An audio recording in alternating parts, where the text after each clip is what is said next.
Good afternoon, good evening, everyone. Welcome to the next Thai Mumbai workshop. Today we have a set of highly senior experts and almost scientists who are going to be coming and talking to you on cryptography and blockchain. This is almost like a mini workshop where we're going to have these experts come and share their knowledge. And we're going back to the real basics of maths and cryptography and uh, applications of blockchain. And I wish all of you please take down notes because it's going to be really necessary. Uh, and if you have any questions, please feel free to kind of write to us on the chat, and I will be moderating the Q&A later. The format for today's session is we have four speakers, each giving us 15 minutes. We will go through all the four different speeches, and then post that, we will do a quick 15, 20 minutes Q&A. So keep noting down all the questions and please uh, write down your questions on the chat. And if you have to address it to anybody specific, please do point out that as well. Without further ado, let me first invite our first speaker of the day. Our first speaker of the day is Mr. Deven Shah. I'm very privileged to have Mr. Deven Shah here. Mr. Deven Shah is the Vice Principal of Thakur College. He's also the Department Head for Mumbai University, and he's got prestigious accolades behind him. So, Mr. Shah, welcome to Thai Mumbai, and I hand you over this virtual stage. Over to you. Thank you, sir. So let me share my screen. Sure. Yeah, I hope it is visible, and I'll make it slideshow. Sure.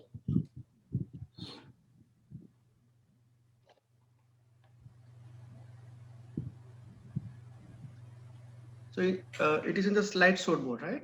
Yes, it is. Yeah. Sorry. Yeah. Yeah. Let me minimize. Okay. Good afternoon, everybody.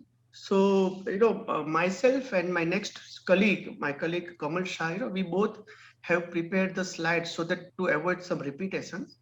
So I will try to explain some basics of a blockchain, and she will explain the application aspect of a blockchain. So my entire theme of this particular talk is whether the blockchain has taken the place as a disruptive innovation that we need to understand. And I hope everybody know that blockchain start with the Bitcoin. Bitcoin is the first application of a blockchain. So we'll see whether the Bitcoin has taken this as a birth of a disruptive innovation or not. Then we'll try to understand what is a disruptive innovation, because being an entrepreneur, we need to understand being an entrepreneur, if we try to innovate or have some unique USP of our product or a service, then only we can able to penetrate to the market, right? And then I'll try to give a glimpse of a TCET, that's my college journey on a blockchain, and then question answer session at the end of all the four speakers. So let's start a Bitcoin, a birth of a disruptive innovation. So see, in the 2008 and 9, everybody knows that there are a lot of failure of regulations. Many banks and the institutions have failed, and customers holding reduced to zero. And some of the biggest failure we all know in the 2008-9 is the Lehman Brothers, right? In India also recently, Kapoor Bank, they got insolvent, and many other banks like PMC, they got insolvent, right? So India also many private and cooperative banks got insolvent, right? So even the state, for example, today you see the Pakistan's debt is more than actual earning, and that is a problem. So this is a list of the bank got insolvent in particular 1 year in 2008-9 in India. So there is a 19 banks which got insolvent. So what's the concept of a Bitcoin? Let's understand the blockchain. So it's very simple. It's a very radical thought process that why we should trust a bank. Okay, if let's say the bank got insolvent, then my money got stuck. Even if my money, I'm not able to withdraw that money, right? So the concept is something like this. Let's understand the traditional working principle of a system. So let's say there is a one person Jai, there is another person Viru, and Jai said that I want a 2,000 rupees. Viru asked inform bank that you transfer 2,000 rupees to a Jai, and then bank check the sufficient balance, and then what it does, it deducts the 2,000 rupees from the Viru's account and it adds the 2,000 rupees to Jai's account. Now in this place, the bank is a centralized authority. So if the bank maintain our own ledgers, right? Bank maintains everybody's ledger, and we don't have a control over the bank's register. So if let's say bank got insolvent, our money got stuck, and we also have a anonymity at the risk, because bank knows everything about your buying patterns and how much money, where do you spend, etc. Okay, and even if let's say we do some online payment mechanism, that even IT industry, credit cards companies, okay, get also same the information. For example, let's say we everybody today, because of this artificial intelligence data analytics, we know that let's say if I purchase something, one mobile from the Amazon, next 6 months I'm getting the same ad from the Amazon, right? So this is a problem. So in 2008-9, people decided that why we should trust the third party. Who is RBI? Why RBI is changing the repo and reverse repo rate without informing us? Why he is taking that decision? Because it directly affects us. So that was a radical thinking, and that is a reason. Let's assume, to understand the blockchain or Bitcoin, let's assume that today, let's say 54 plus people are joining today over here, and we, hypothetically, we decided that we will not go for a bank. So what we will do? So what we'll do is, let's say we all are over here, and then we decided that we don't want a bank, and we will maintain our own ledgers. Okay, let's decide it that way. Okay, this is a hypothetical discussion. So what will happen? But over here, you will see the ledgers are of a different type. For example, the left hand top has a very fat ledger, whereas the right hand bottom has a very thin ledger, right? So the first objective of a Bitcoin or a decentralized system, or you can say blockchain, is that everybody should have a same ledger. When everybody should have a same ledger or a book, it means that all the books have a same number of pages, and in individual page same number of line, right? That is the concept of first concept of a blockchain, that every person is going to have a same ledger, same type of ledger. Then what happens? Let's say if one person is doing the transaction to let's say to other person, then everybody is writing the transaction in the proper sequence. For example, over here, Biru has asked for a transaction to Joy. Then the first line of every person's ledger, they are writing this transaction. Whether this transaction belongs to you or not, irrespective of that, you are writing that transaction. So the concept of a blockchain or a Bitcoin, or any type of blockchain, let's say Ethereum or any type of blockchain, is that everybody is writing the transaction which is happening in the world, irrespective of whether they are involved themselves or not, and in the proper sequence. So let's say in one particular book, let's say if I have a 30-page line, okay, so that means every line will have a one transaction. After 30 page, every person will turn the page and they will go to a second page. So one page with the 30 transaction will act as a block, and the block one will be once I turn the page, that means one block is particularly mine. I seal that block. Now nobody can modify the transaction in that particular lines, right? And then I start writing the new transaction from the first line of the second page. When I complete my second page, then I will go to a third page. So third, second, first, these are the block number, and within that block number line 1 to 30, these are the transactions within that block. This is a basic concept of a blockchain, where everybody is managing the ledger, and every records are almost replicated in all the ledgers. So traditional system is highly centralized system, whereas the blockchain system is highly distributed and the decentralized system, right? There is no centralized control over here. For example, let's say one of the person is trying to modify one transaction in one of the book, okay, but then he has no authority or no way he can able to modify the same line in all other books in the world. Today, for example, in Bitcoin network, universal Bitcoin network, there are 7,000 approximately nodes are live every time. Okay, so if I try to forge one particular record of a Bitcoin, it's just not possible to forge same record across all 6,900 PC. That is not possible, right? And that is what the concept of immutability. Once the transaction is written in the particular blockchain, nobody can change that. So these are the property of a blockchain. Please see that when I say blockchain and Bitcoin, so the property is nothing but the software-based online payment system invented by Satoshi Nakamoto, and its payment record in the public ledger, in this we call as a cryptocurrency. It is highly decentralized, no central authority, no centralized control. It is anonymous and very transparent. That means if I have a ledger, then I can able to observe, I can able to see all the transactions in the world, even though it is not for me, right? So it is highly transparent. It is an irreversible process. That means once the transaction is there in the particular line, nobody can able to change that part. So this is the basic concept of a blockchain. This is the basic property of a blockchain. Now we understand is the Bitcoin is truly a decentralized system. So when Bitcoin is started, that time everybody agreed that it is a highly decentralized system. So here I would like to give the analogy with the a protocol called SMTP, Simple Mail Transfer Protocol. We all know that SMTP is a protocol through which entire email system operate. Technically speaking, every single user can have their own SMTP server and they can able to create their own domain name, like either it's deven.com, something like that. Anybody can do that. But the problem is right now what is happening that we have a web mail service provider like a Yahoo, Gmail. What they are doing, they are creating a web mail SMTP server and they're asking us to create a login, signing to their account. So even though by default underlying technology SMTP is a totally decentralized system, but the way we are trying to use SMTP, it happens that it's now highly centralized system where everybody's account is in particular email server, right?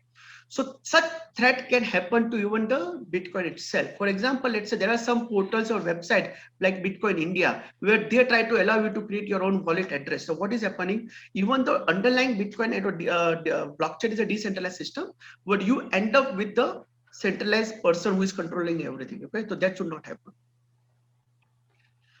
So which are the component of a decentralized of a Bitcoin protocol? So who maintains the ledger? So everybody has to maintain the ledger, right? Everybody. Who has authority over which transactions are valid? That means there is no single authority. Everybody can able to validate that transaction, right?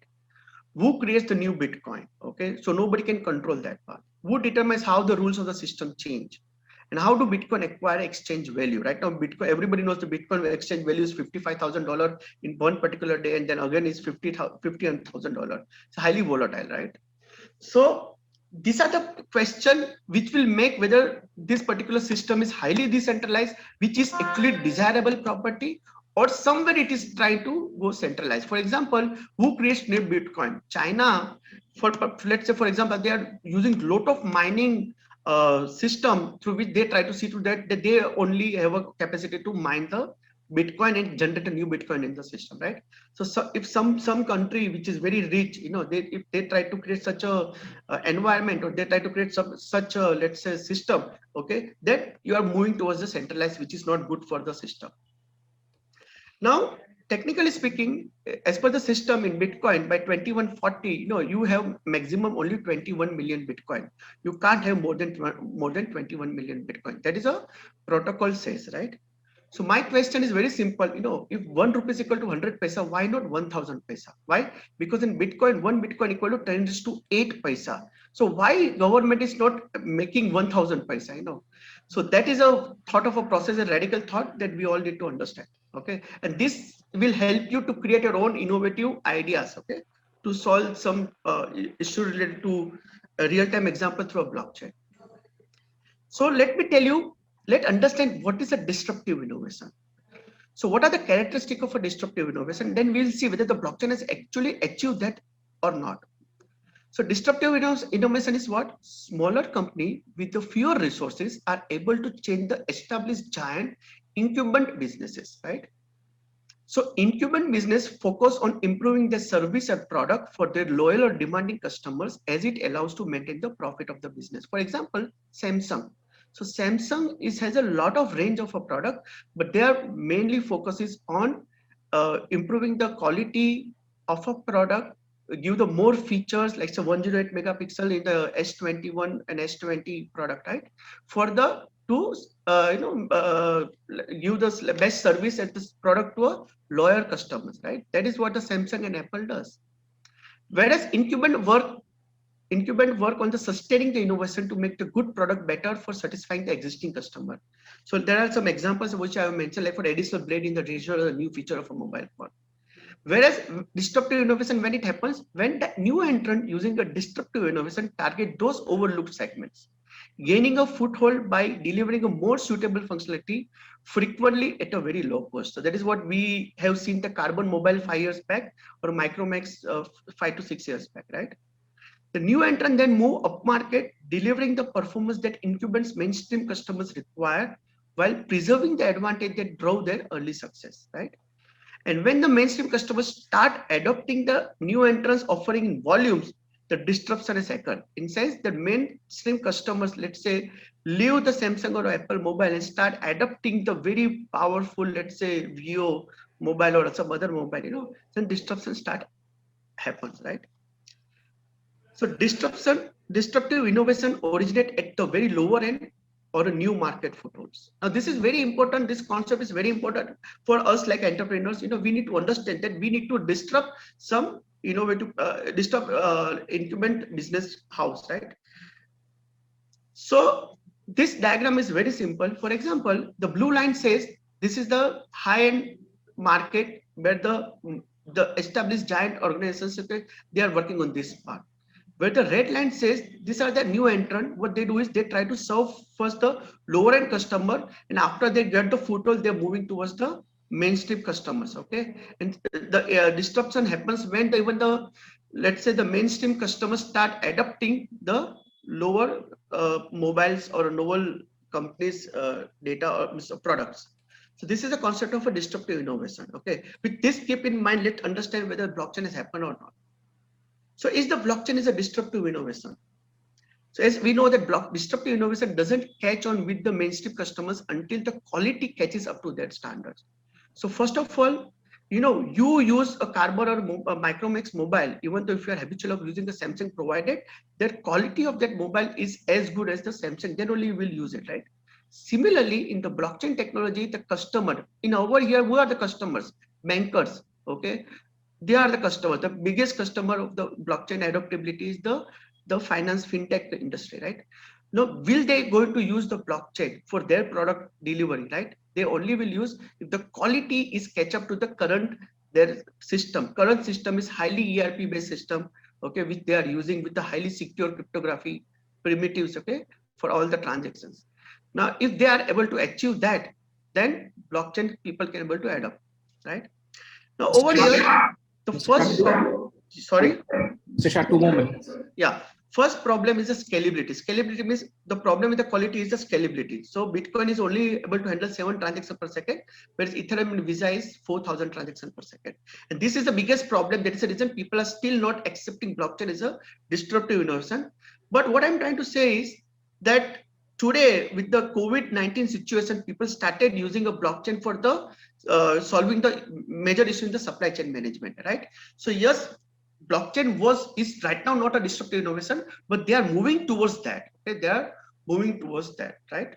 So I'll just skip and I'll just see how the things are working. So yeah, so what is happening right now?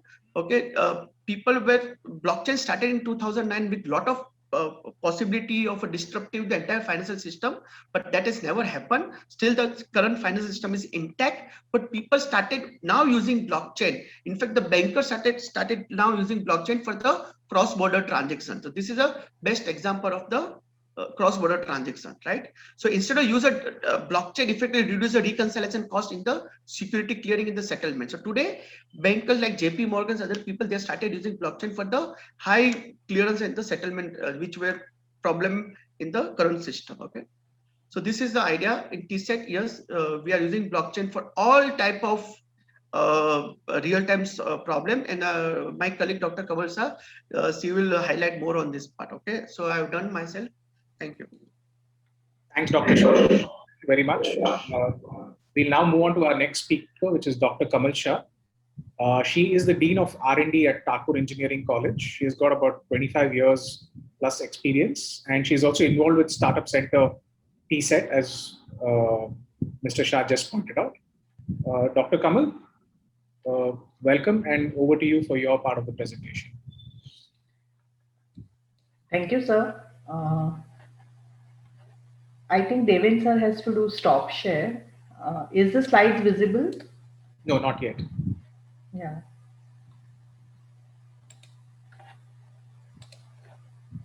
Can you try again?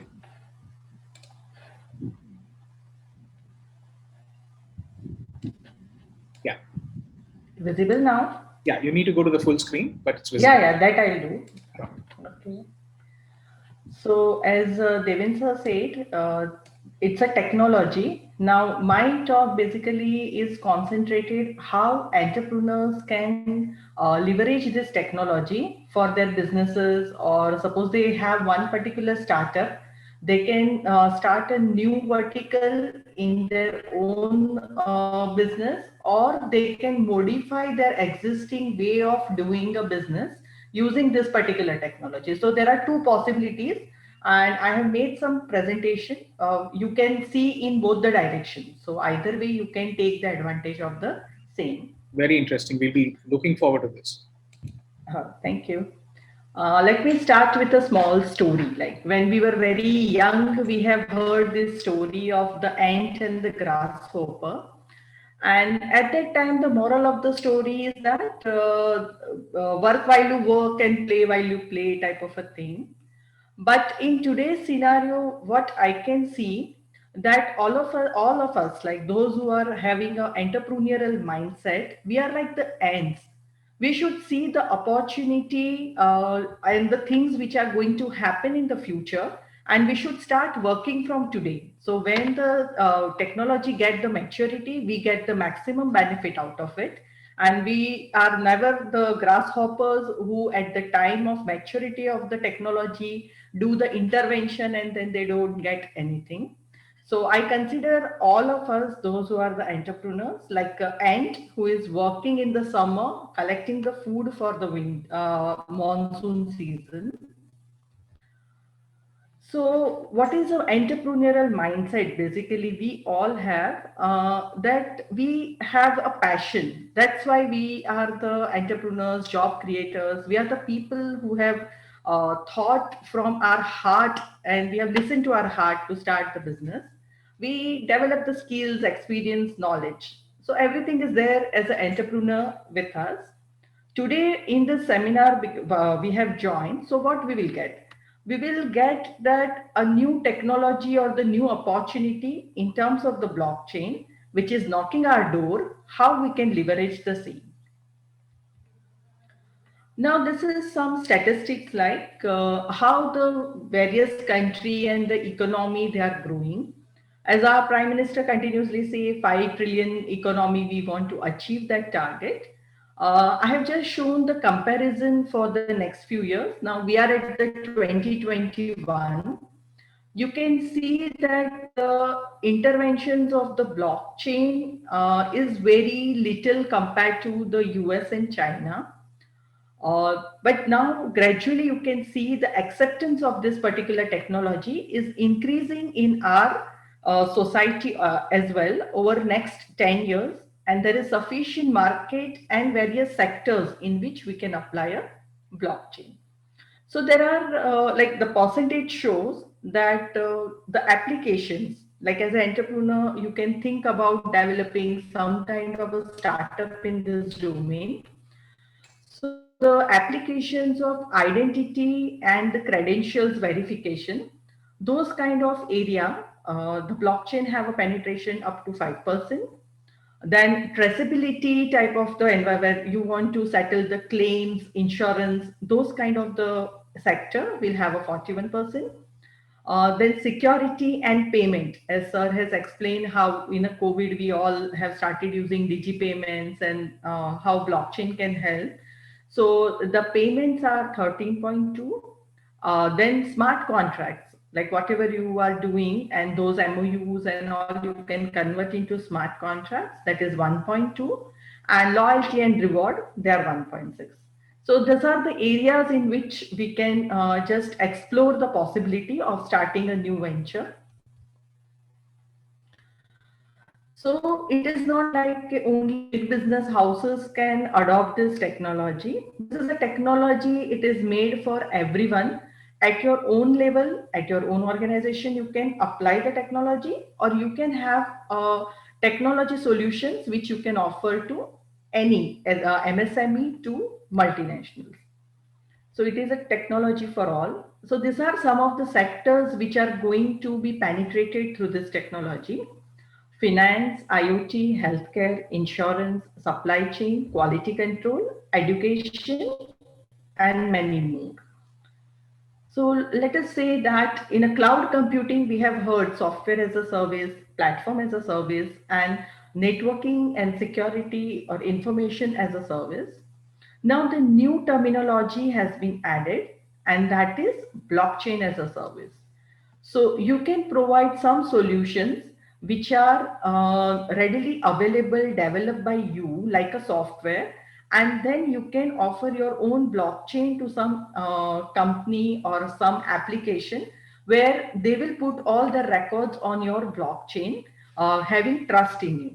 So this is a kind of application which you can say blockchain as a service.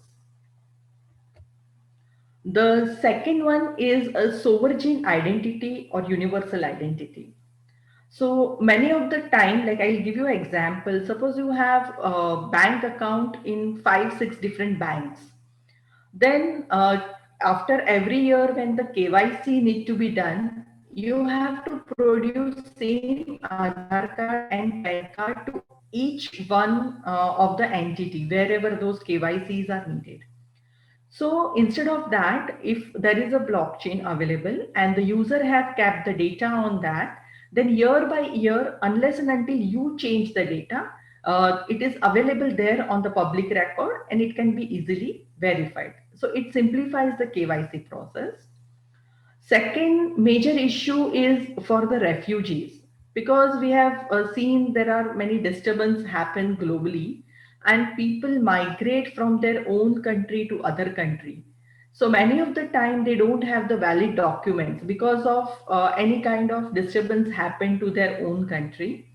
So for giving the identity to the refugee, we can even fetch the data. If it is already stored on the blockchain, public blockchain, we can take those data. We are the controller of our own data. So it is not that our data is available on a very huge database and some company at the back end doing some kind of a business with our data. It will never happen, because in the blockchain, as sir explained, we are writing our own transactions. So we have control on our data. So this is a second application where you can think of designing some solutions or the app. Let us see the DeFi. It is decentralized finance.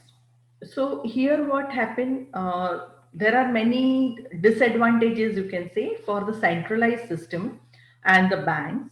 So in the decentralized system, both the parties, those who are interested in doing a deal, can have a smart contract and you can put it on the blockchain. Now this decentralized finance works like a share market type of a thing. You generate the stable tokens, and then whichever person has the more token have the control or acceptance right on that particular blockchain. So this is also new emerging area where lots of investment is coming from the global players. This is slightly interesting one, non-fungible tokens. So it's a token. Initially, it has started with the CryptoKitty. You might have heard that name. That initially the game designers, those who are designing the game and the characteristic of that particular kitty, they have put it on the blockchain, and like copyright or a patent type of a thing, you cannot take that particular design, color, type of the cat.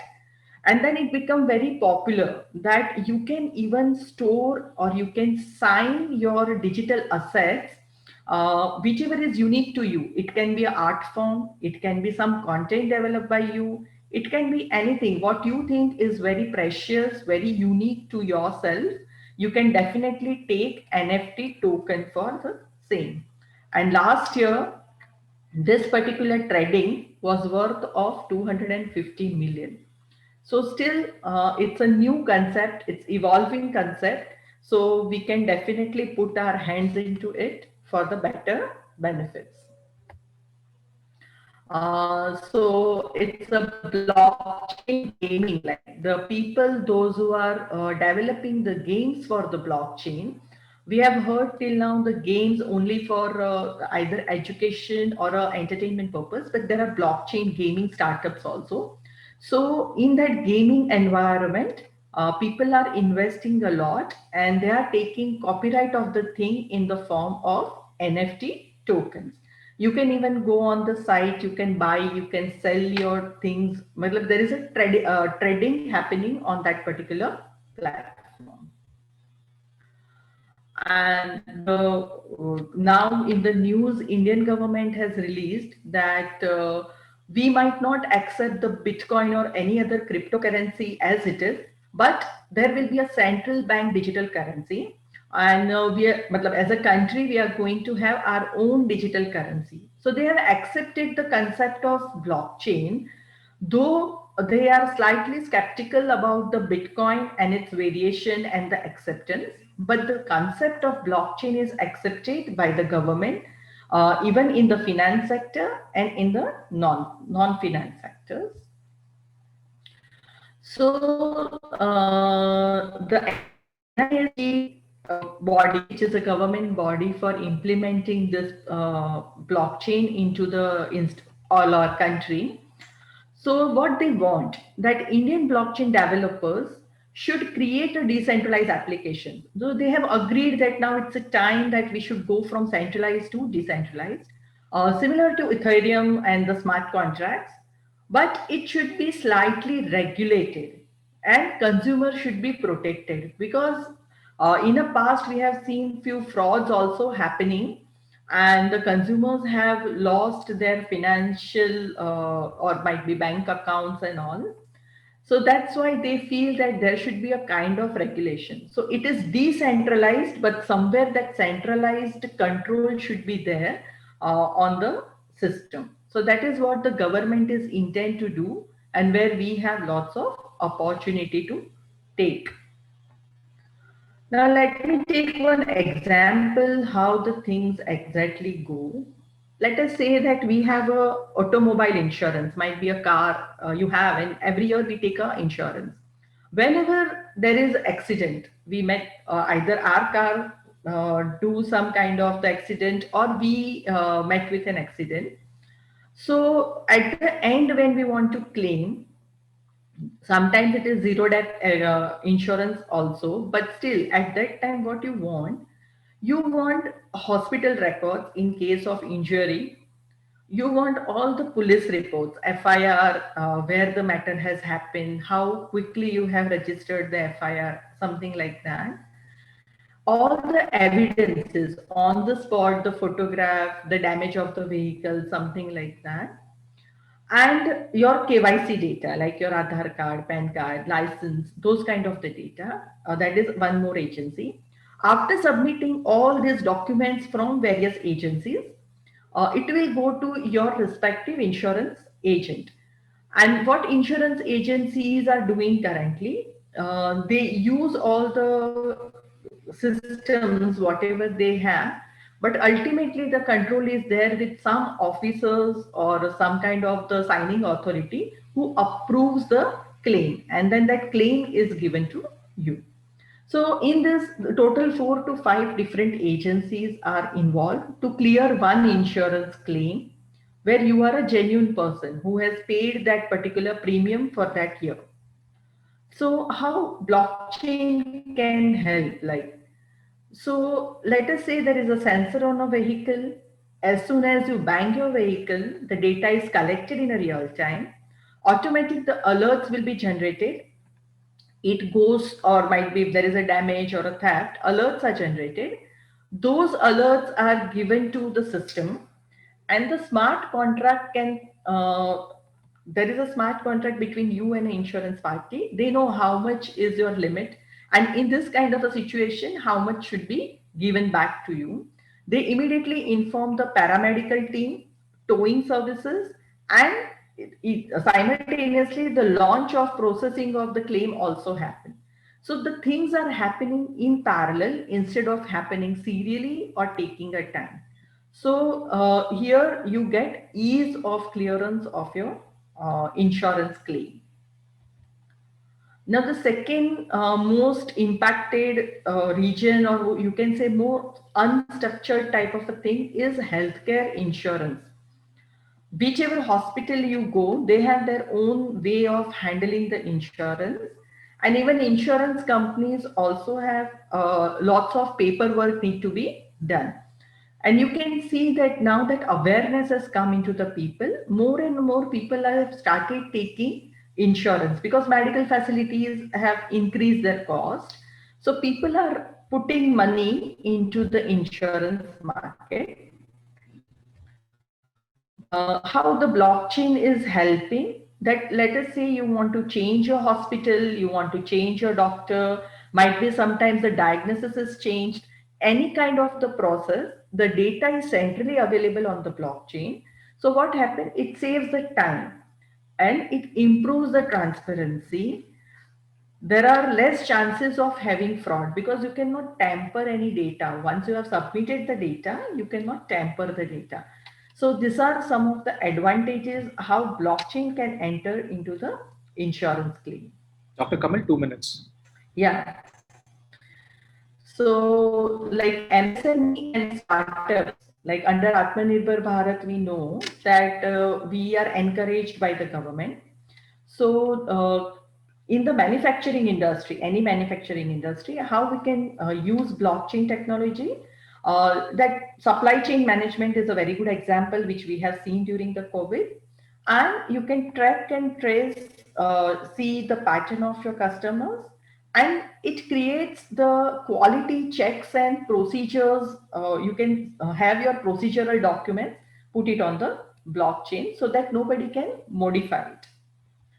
So as it's a, though it's a technology, in India it's in the nascent stage, it has a tremendous potential across the board and we all can take advantage of it.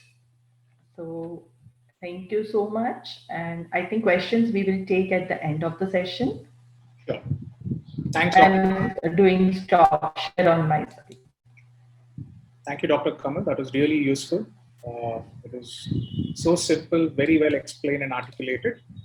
So, folks, now we slightly switch our conversations now. So far, we have seen the technology. Now let's go behind what is the maths behind it. And for that, I have none other than Dr. J.J. Raval, who's going to be giving us his address. And just to let you know who Dr. Raval is, he is the founder and president of the Indian Planetary Society. He was also a former research director of the Nehru Planetarium, which is in our Worli, in Mumbai. And he's also been a former president of the Indian Physics Association. So, sir, really an honor to have you here. He's been the recipient of many, many awards and a true scientist. So, the stage is all yours. Please enlighten us. Can you hear me? Yes, we can hear you, sir. Okay. Respected Raju Sahib, Professor Deven Shah, Dr. Kamal Shah, Professor Hiten Mehta, and all participants. I'm indeed very much happy to be here to say something about life of Ramanujan. I am man of mathematics, pure and applied, theoretical physics, astrophysics, but I have yet to enter into cryptography and the blockchain and all these things. And right now I'm outside Bombay. Anyway, so Ramanujan's life and style of living were very unique. That is because of his poverty, spiritual nature, and also vegetarianism. He was Orthodox Brahmin. For mathematics, he was a magician, not only for the people, but also for mathematicians themselves. Contribution of Ramanujan and G.H. Hardy was legendary. Scholars have given Ramanujan title Man Who Knew Infinity. Ramanujan died at very early age of 32, if he would have lived longer, he would have done miracle in mathematics. The following were the people who helped Ramanujan like anything, going out of it. And they were Professor R. Ramchandra Rao, a mathematics professor of Presidency College, Madras, Professor C.S.T. Griffith, Professor of Engineering, Dr. G. Walker of Indian Meteorological Department, Hanumant Rao of Board of Studies of Madras University, Ramaswamy Iyer, Professor Sesu Iyer, Professor G.H. Hardy, Professor Littlewood, and so on. Why I am naming them? Because those people were there, and that's why Ramanujan became Ramanujan. So question is, can we have such person in present time in our society? If they are there, then there will be many Ramanujans in future. But I don't think that there are around us. Ramanujan's mathematics was coming from his intuition. Great Indian statistician, Professor Prasanta Chandra Mahalanobis, who was also, vice chairman of first this planning commission of India, and who established Indian Institute of Statistical Science in Kolkata. He was his fast friend, and they were walking together and discussing and all these things. Ramanujan did not have formal education beyond matriculation, yet became a great mathematician. And this is the only one example in the history of mathematics. The atmosphere of his home was of ancient time, but Ramanujan's discoveries in mathematics was very of modern time. Life of Ramanujan was full of contradiction. India is very much proud of Ramanujan. Ramanujan started his journey to London in steamer SS Nevasa on 17th March 1914 for his mathematical research from the port of Madras, where he was once working as a clerk. 1916 March, Ramanujan received his BA degree, which was later on converted into PhD degree. Can this happen in India? In India, there are many restrictions and all these things. Yes. Ramanujan never thought that in future he would get PhD degree, and that too from Cambridge University. Ramanujan was the first person to have been elected as the Fellow of Trinity College, London, and was the second Indian to have been elected as FRS, Fellow of the Royal Society. The first Indian to have been elected as Fellow of the Royal Society was Ardeshar Khurshedji. Ardesharji was an engineer and a great personality. His family was in shipbuilding business in Mazgaon. But when he got FRS, nobody in India noticed about it. And today also, things have not much changed. Ramanujan's devotion to mathematics can be compared with Narasimha Mehta and Mirabai devotion to Krishna. Instead, at the age of 32, if Ramanujan would have died at the age of 42, 52, or 62, he would have measured very great high summits in discoveries in mathematics. However, poor Ramanujan, before he died at a very young age, he was lucky to see his work recognized by the world.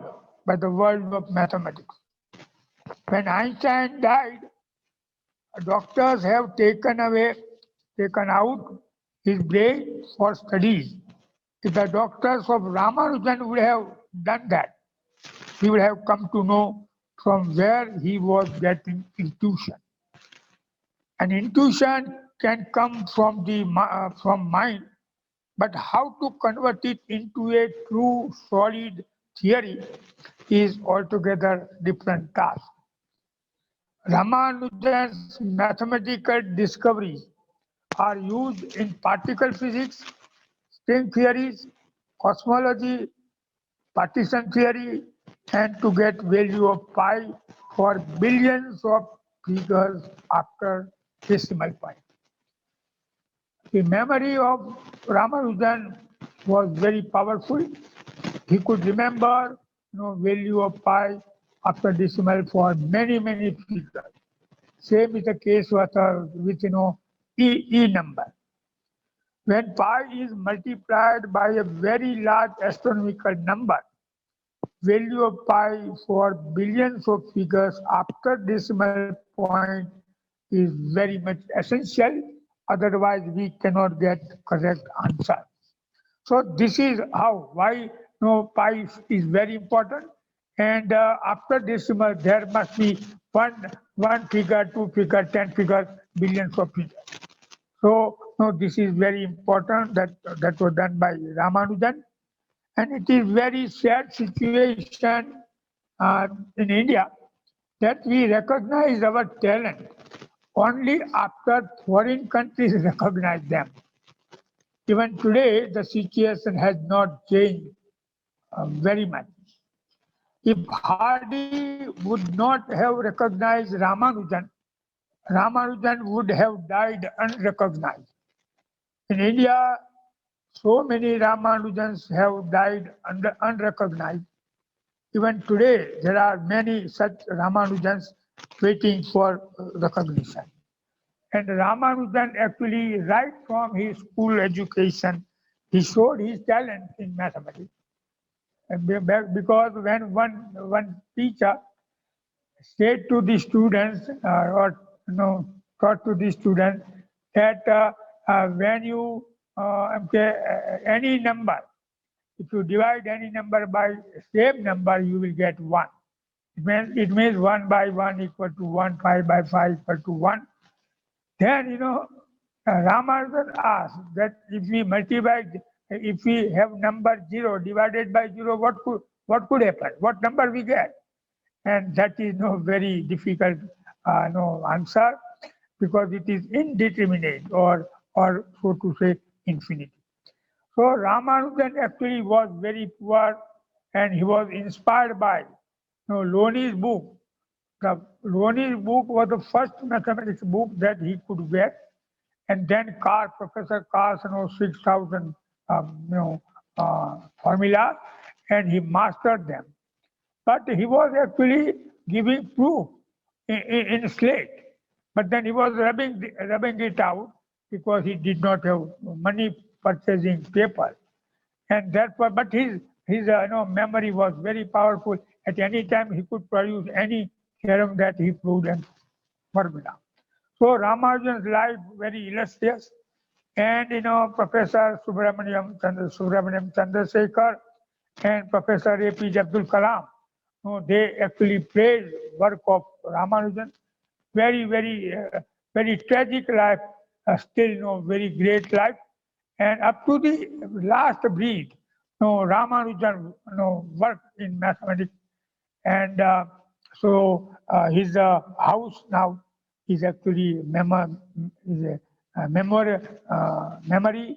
and they have actually renovated and gave him a proper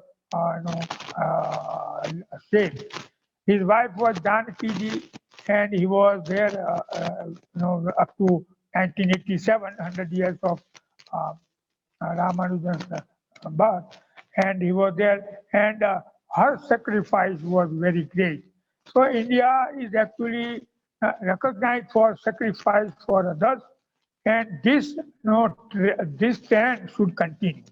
But now we see that this stand is being vanished, and that is not good. So I will not go into much detail because I have yet to enter into cryptography and Bitcoin. But Professor Devendra Shah and Dr. Kamal Shah, they have explained it very well and motivated people and also to me to enter into the subject.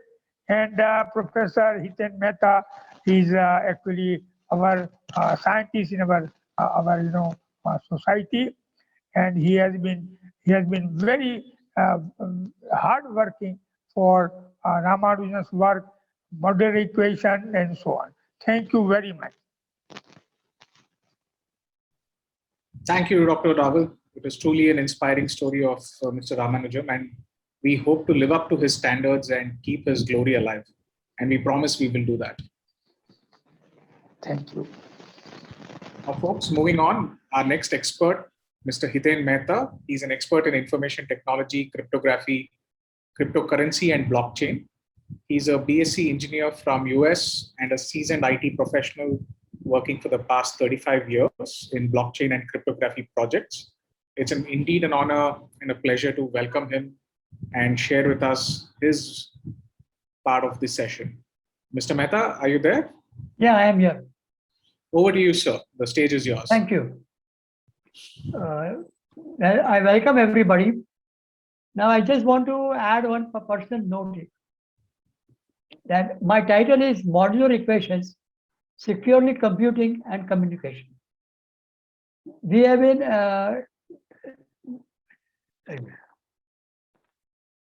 this is a personal note. How I came across Ramanujan. I was working on cryptography and blockchain along with Dr. Devendra Shah in 2018.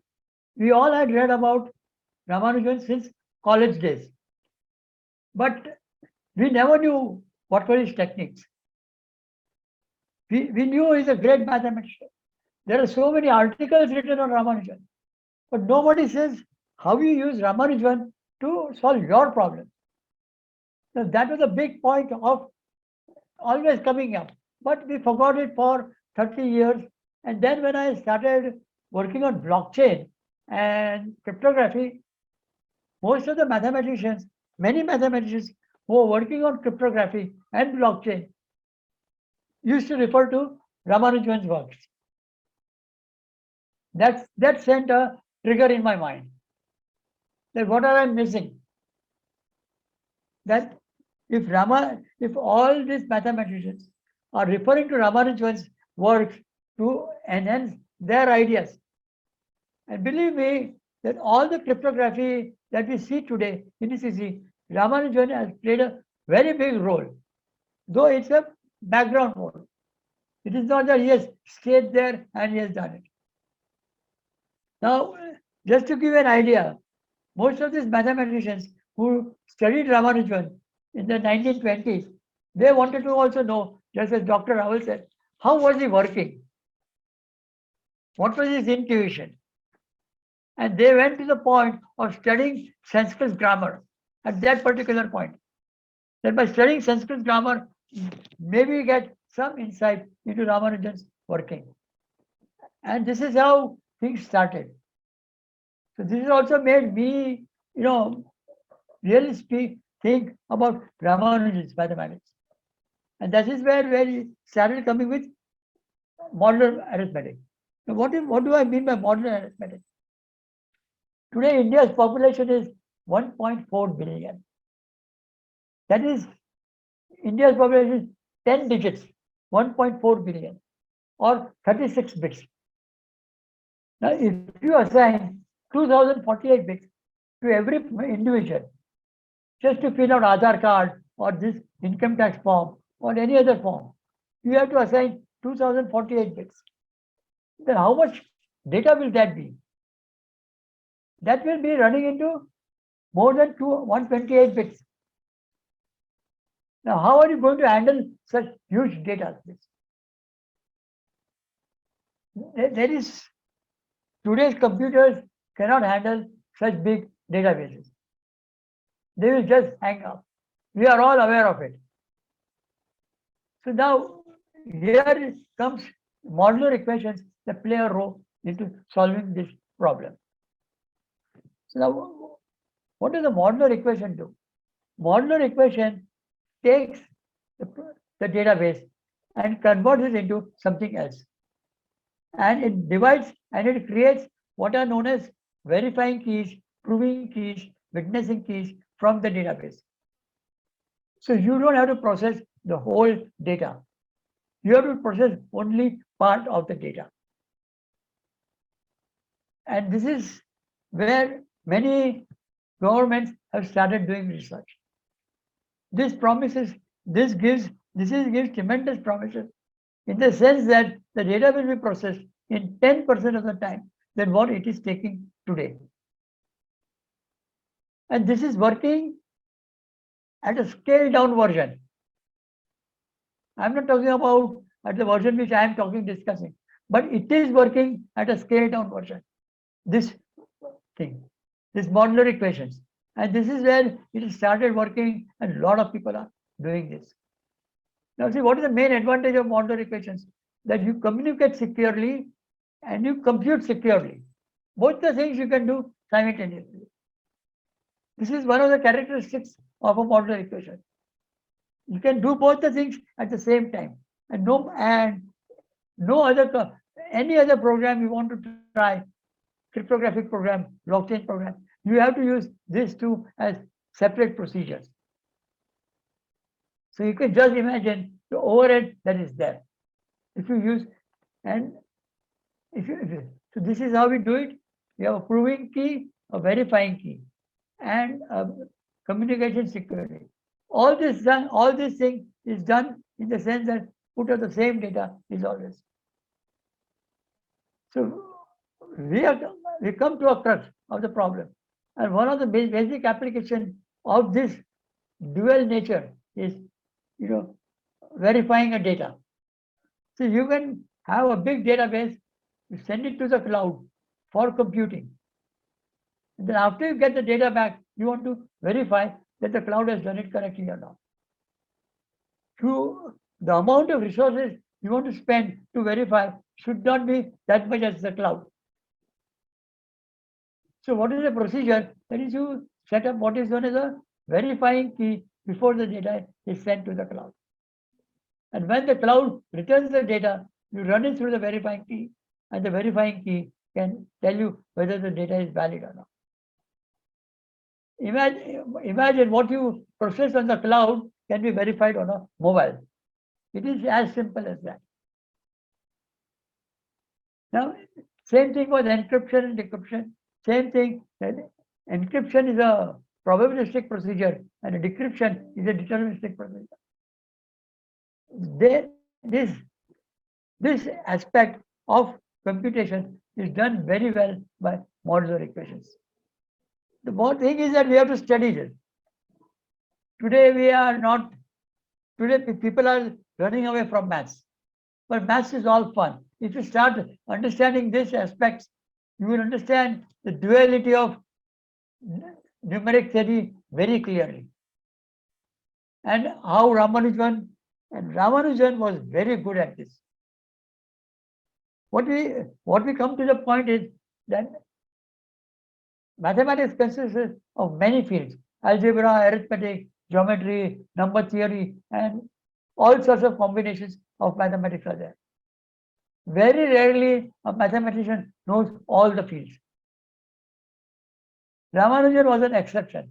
He understood different branches of mathematics, and basically his technique was to use the right formula at the right time, and he obtained fantastic results.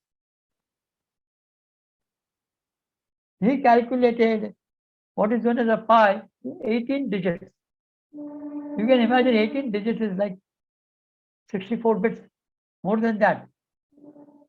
And every time you calculate pi for 18 digits, the same answer would come. And this formula is used by so many people of calculating numbers this way. Today you hear that Google has calculated pi to million digits. But the basis is Ramanujan's 18 digits. It is one of the bases that Ramanujan calculated 5 to 18 digits, and those formula is iterated again and again to reach million digits.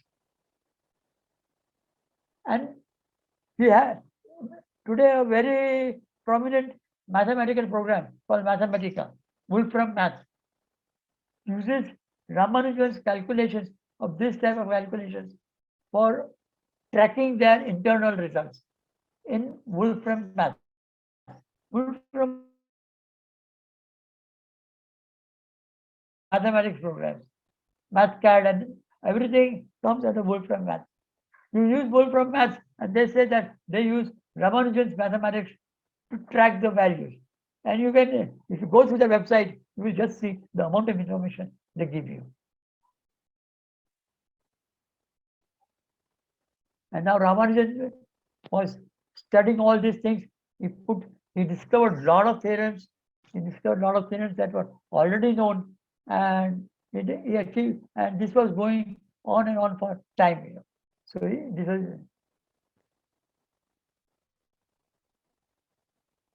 now.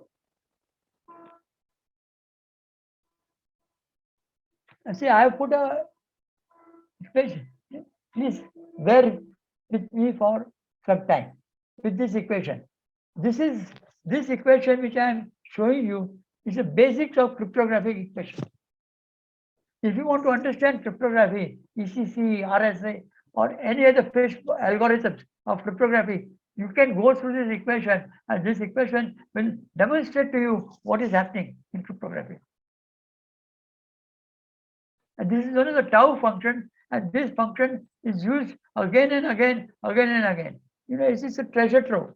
You can keep on investigating this equation, and every time you investigate, you'll find different results. And this Ramanujan this equation existed for some time before Ramanujan came. But Ramanujan proved everything in this equation. Principally, it means this. This is a product, and this is a summation. He is equating product to a summation. So if you understand, if this is a database, and you are multiplying, supposing 24 numbers, or maybe 124 numbers, then you can express it as a sum of another number. So this is a modular equation showing how fast you can process data, how you can verify data. This can be a prover, this can be something that processes the data, and this is something that will verify the data. This equation. This equation will ultimately be a program, and this will also be a program. There is nothing. We are just giving you in very abstract terms. Ramanujan worked in a very abstractly, and he achieved this. And it took how many years, After his death, it took 10 years to prove this equation. If you take this equation, you formulate this equation, you can set a lot of things, but who will verify? Who will this thing? Who will check? And that is where equations were solved. But he solved it in 1916, 15, whatever you can say. And they got proved in 1930s, 40s. Because this was top priority. Now, this is the equation of cryptography which made me attract towards Ramanujan. This equation, if you study, once I studied it, I wish I had studied this equation first and then studied cryptography. Then 50% of the cryptography would become a process rather than any logic.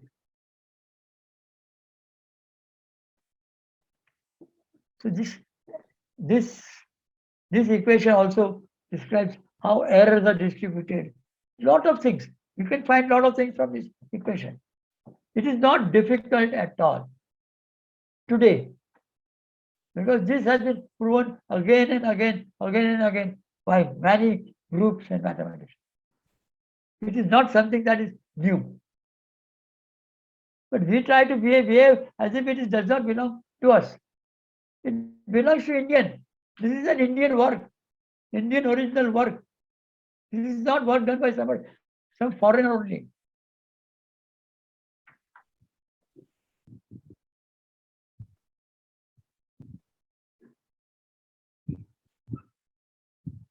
So this is what I'm trying to tell you, that the modular equations as designed by Ramanujan, he put forward this lot of these techniques coming into the picture.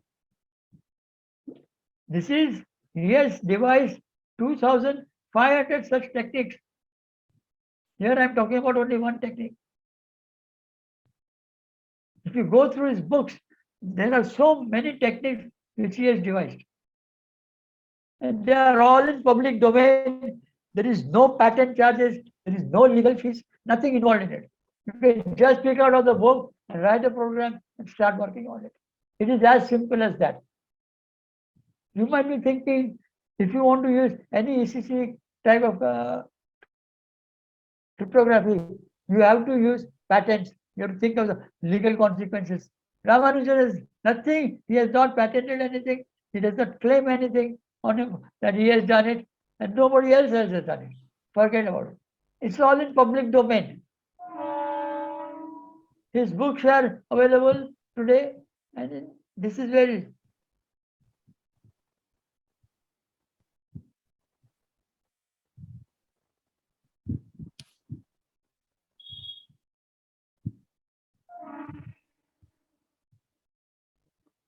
so mathematicians do all this type of work. They borrow from each other, they take from each other, and we also do the same thing. But the proofs are very difficult. And this is where a lot of other mathematicians come into play. You can devise a formula and then work on it and go ahead. And Ramanujan was very good at it. He devised so many things in this field of numeric theory that it took 100 years. Let me tell you, I'm not kidding. It took 80 years, 90 years to prove. Some of his equations are still getting proven. They're just being verified first. And then only they'll be verified. He's not. Now, because of high-speed computers, this is possible.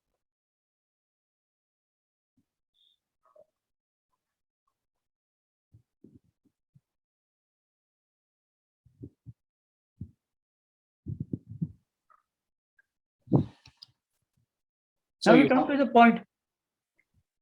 How many times? You have 2 to 3 more minutes, sir. Okay, I'll just speak on one subject. This is an ECC curve, known as an elliptic curve equation. This is the future of computing design. This curve is a very powerful computer if you program it properly. It looks so ubiquitous. You will not believe me that this is a computer. But this is a computer itself. This can be programmed to do all sorts of operations. This computer can be used, this ECC curve can develop properties whereby you can process data up to 128 bits long. And this ECC curve is a technology that has just come since 1990s. And it has become mainstream since 2010. ECC curves are used by all cryptocurrencies, Bitcoin, Ether, Dash, anything, Zero Cash, any currency that you think of cryptocurrency uses ECC curves. They use this ECC curve technology, develop these properties into a computer. And today I'll tell you it's a challenge for us. If you can design a good computer based on ECC, there is enough work done on it. Is that yes, you can go 6 to 8 steps more and have a full-fledged computer, programmable computer. And this is where this ECC is going to come. And ECC is the technology of future for cryptocurrencies and even for data processing. I can explain this to you if you give me a 2-hour session, a 4-hour session. or even ask David Shah also. If you want to really understand why this is a very powerful computer, how it can develop. You can run into lectures and come to some very good conclusions. And it is not difficult at all. My opinion is that this is all fun. See, this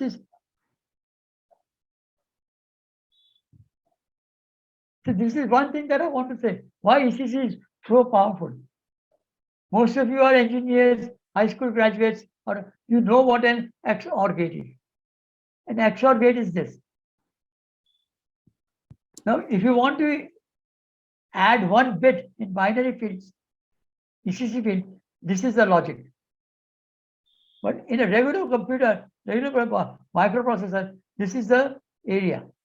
So you can understand that this occupies how much area, power, this real estate in this. And you can understand that this is 10 times more powerful than this. Just offhand, it is 10 times more powerful. XOR gate. And this is the mainstream behind ECC. This is also Mod 2 operator. And you can go on an explanation. So I just want to say that ECC is the computer of the future. Not in all fields, but yes, many fields, especially in cryptocurrencies, payment gateways. Anywhere you can go, you can think of ECC as a choice. We are stuck with the technology of 1920s, 30s in designing computers, the feedback computer, where we have feedback, output is feedback to the input and process output is given back. We have not stopped at any till then. And this ECC is one of the first technologies that has challenged that concept of computation. This has such a big history and everything that, the same ECC is used by the army to calculate trajectories of projectiles, of missiles, So you can go on. I mean, it's a very powerful feature,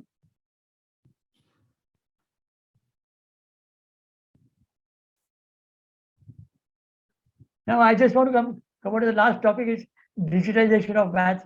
Now, if you have a Ramanujan's mathematics, it is there. So it has to be digitized. So Ramanujan mathematics was such that it can be digitized very easily. There are many types of modular equations, including Ramanujan. Then there are about 3 to 4 types. And Ramanujan maths is the easiest way to digitize, so that you can program it properly. And we can understand today we have the benefit of high-speed computers, which will help us to move this much more faster. I thank you, all of you. I have a lot more to say, but I've just tried to be as brief as possible. If anybody wants anything details, we can discuss afterwards. Thank you. Thank you, Mr. Mehta. That was really, really inspiring and useful. So now I think I'll call all the 4 speakers here, and we've got a good set of questions. So I'm going to be, throwing it open. Please feel free to jump in and answer. And these are also very generic questions. Some of them are very pointed questions. So I'm going to start off with the first one, which has come from our very own Harish Mehta. So his question is, Bitcoin processing needs huge computing power, resulting in huge carbon outflow from data centers. So is this healthy? That's the first question that he's asking. And an added question is, aren't all these data centers in China? Is it safe? So who would like to kind of take up this question and answer? Yeah, so basically, yes, it is correct. It is against the, the green initiative. So because you require a lot of power to mine a Bitcoin, and it is a race, the who is going to win after heavy computational power. Yes. So as such an environment perspective, it is not this thing. But the best part is what is the purpose of mining? Okay, so if we understand the purpose of mining, okay, and then if we can have a controlled mining, okay, so then we can able to use the entire blockchain potential. That is what is happening with the various other platform of a controlled mining. There is a proof of work is there. Bitcoin works on the concept of proof of work, and people started moving from the proof of work to proof of stake. So the people who has a more stake can able to go for a mining. Okay, so concept is about please don't take it other way, but the idea is that the purpose of mining validate the transaction, right? So that is a reason. So we over here only we need to come out is let move from the work to a control mine. Okay, that is the best way to handle this. May I add in between? Sure. Nowadays, it's like all the data centers, even on the smaller level also, they have started using renewable energy like wind energy, solar energy to reduce their carbon footprint. And even Facebook, Google, and even the Microsoft, they have started emerging their servers inside the sea to reduce that cooling electricity consumption because of cooling.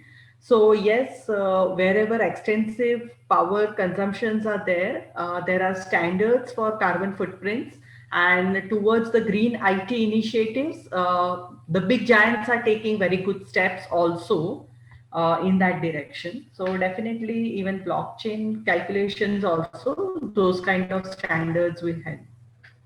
I hope that have solved his queries. Yeah, thank you very much. And what about note on China and safety from there? Now it's like a globally, you are yourself selecting that you want a decentralized system. You don't want a centralized control. So it's your own risk, you are going inside that. So we cannot blame any nation because of his past activities. But it is true, as I have shown you on the graph, India, China, and US, if you compare, in the area of blockchain, their growth rate is very high in next 10 years because they've invested heavily in the infrastructure. So they are going to dominate the thing compared to us. Then we can have a only local India, instead of global, we can have only local blockchain type of a thing, which is controlled, which I have shared that the government initiatives are for the controlled blockchain. So we can think in that direction instead of global connectivity. Thank you, Dr. Well said. I would like to bring in Dr. Raval and Dr. Mehta now. Santosh Nair has asked a question: how can modular equation increase blockchain throughput?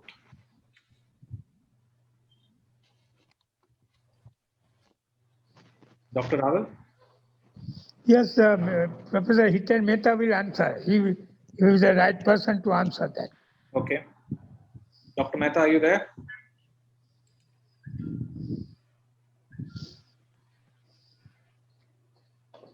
Okay, anybody from the panel, you want to answer? What is the question, please? The question is, how can modular equation increase blockchain throughput? Blockchain scope. Throughput. Yeah. I didn't follow the question. So he's asking how can the modular equation increase blockchain throughput?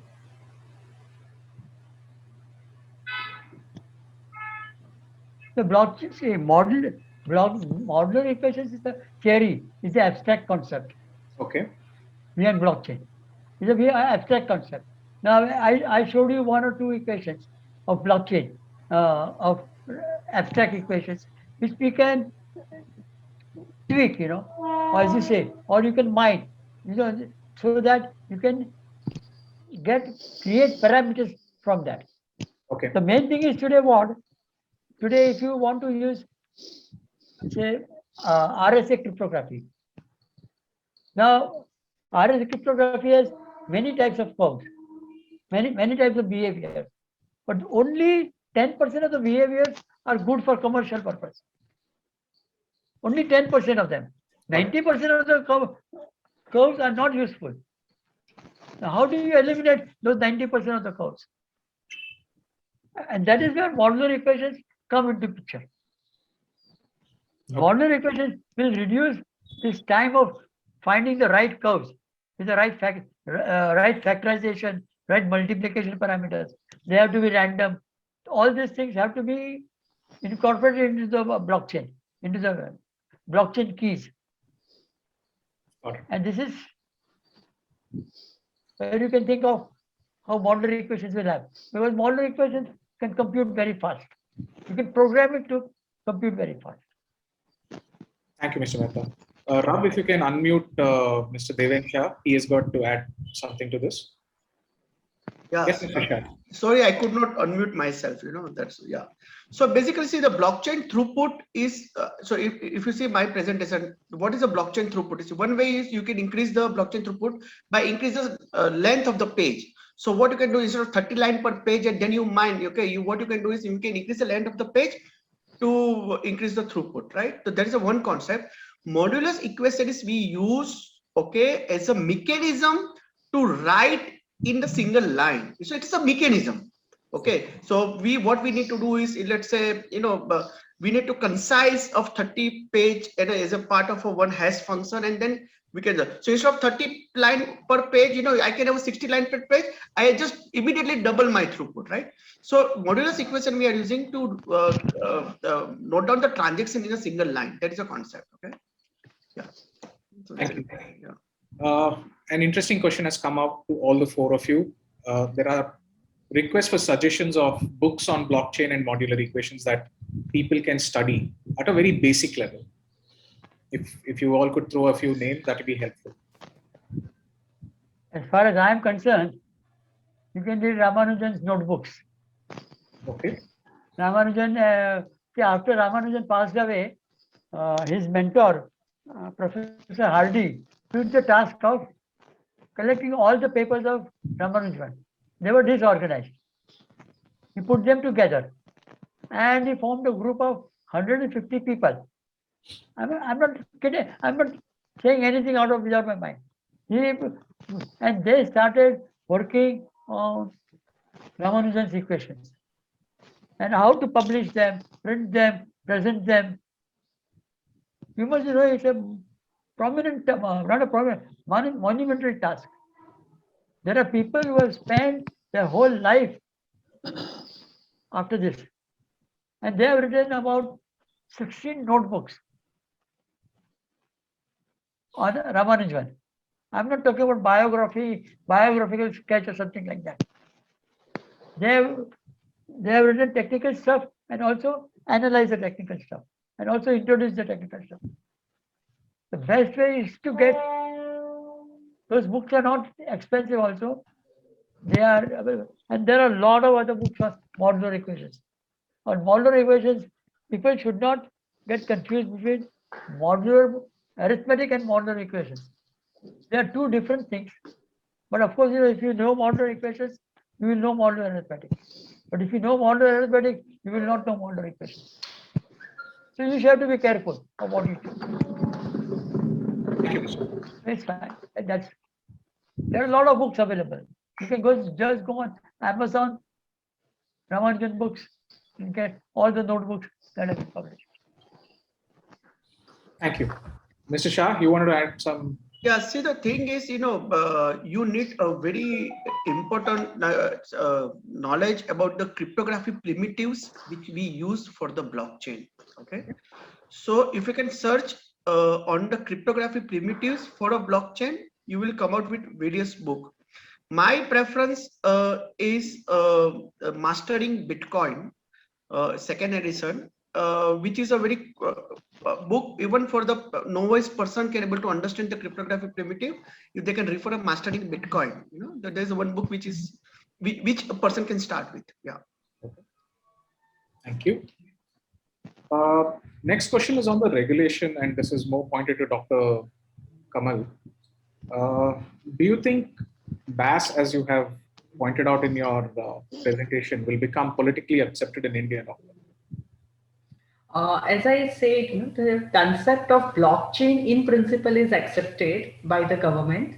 So you can design your own private blockchain the way we have designed in our institute.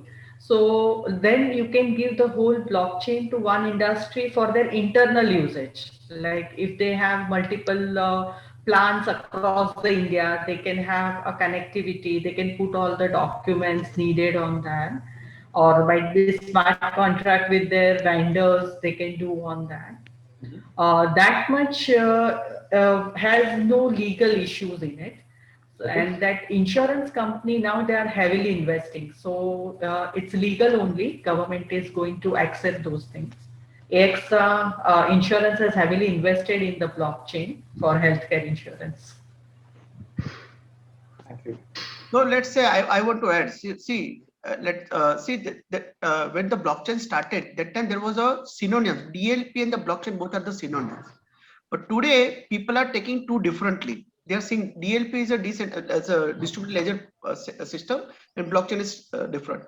Blockchain. When I say what is a blockchain, what is a DLP? So blockchain is highly decentralized without any control, and DLP is there is a control, but then you are using all blockchain type of primitive to write a record. So for example, let's say I have an Oracle database. Just to make you very simple, I have an Oracle database.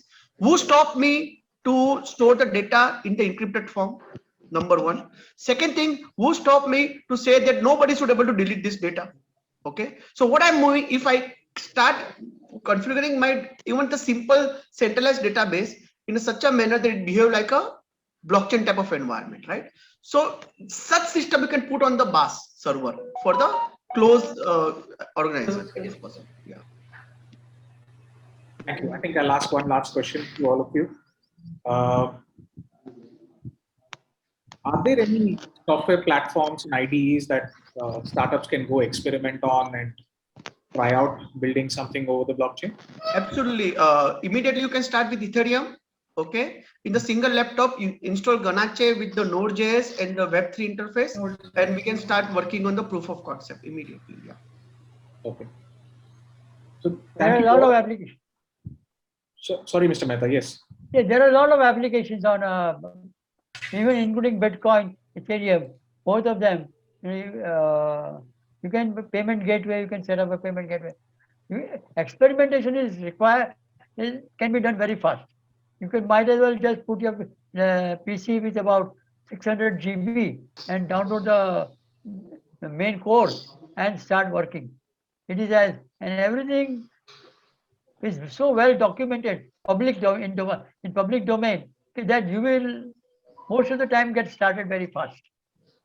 Then you don't have to worry because everything Python, you can name a language, Python, JavaScript, Java, all interfaces are available to this core, Bitcoin core. Okay, so that is dot on time, 5:30. Thank you very much, all of you. It's been a great session. Everybody's asking me a question if all your presentations are, shareable, and if they are, we'll be happy to pass it on to all the participants today. If you have any requirement to make a few edits before it goes into public domain, please do that and send it to us. We also will collect a lot of feedback and questions, which I'm sure a lot of our participants will ask us, and we will direct them to the speakers. I once again thank you very much. It was a very useful session. We would like to build on this furthermore going forward and make it into a full-blown workshop and a complete educative kind of courseware if we can do it, because I think blockchain is the future and it's here to stay. Having said that, thanks again, Dr. Raval, Mr. Shah, Dr. Kamal, and most importantly, Hitin Bhai, thanks a lot. It was you who put this program together and got us all the speakers. Thank you very, very much. And have a good day. On our side also, we are thankful to the organizers and all the participants for actively participating in the session. Thank you so much. Thank you, sir. And in case of any query, you can contact us also. Thank you all. Thank you all. Rahul, sir. Thank you all. Very much. Oh.